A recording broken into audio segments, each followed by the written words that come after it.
अकबर का साला हमेशा से ही बीरबल की जगह लेना चाहता था। अकबर जानते थे कि बीरबल की जगह ले सके ऐसा बुद्धिमान इस संसार में कोई नहीं है। फिर भी जोरू के भाई को वह सीधी ना नहीं बोल सकते थे। ऐसा करके वह अपनी लाडली बेगम की बेरुखी मोल नहीं लेना चाहते थे।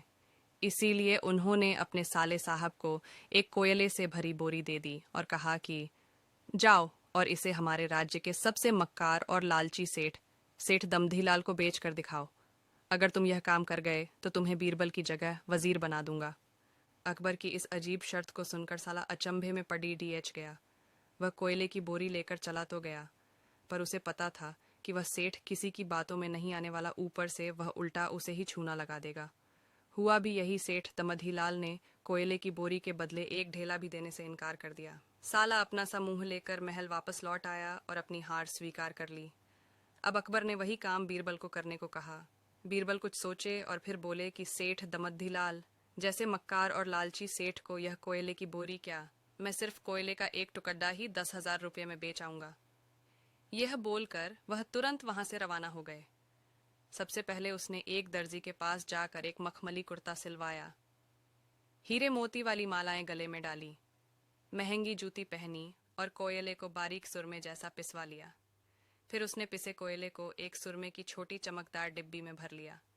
इसके बाद बीरबल ने अपना भेष बदल लिया और एक मेहमान घर में रुककर इश्तिहार दे दिया कि बगदाद से बड्ढे शेख आए हैं जो करिश्माई सुरमा बेचते हैं, जिसे आंखों में लगाने से मरे हुए पूर्वज दिख जाते हैं, और यदि उन्होंने कहीं कोई धन गाड़ा है तो उसका पता बताते हैं।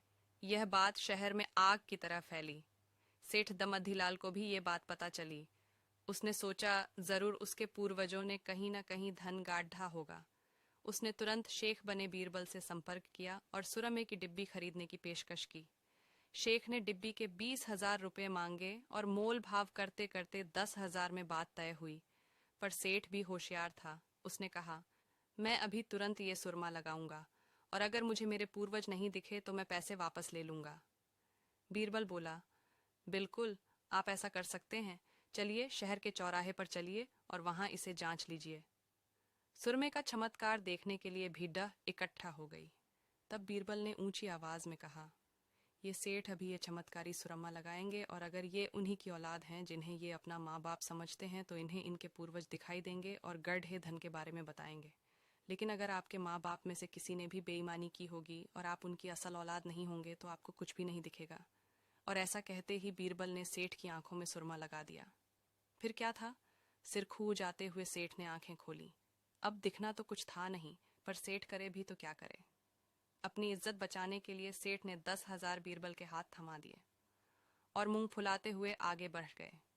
बीरबल फौरन अकबर के पास पहुंचे और रुपये थमाते हुए सारी कहानी सुना दी। अकबर का साला बिना कुछ कहे अपने घर लौट गया और अकबर बीरबल एक दूसरे को देखकर मंद मंद मुस्काने लगे। इस किस्से के बाद फिर कभी अकबर के साले ने बीरबल का स्थान नहीं मांगा।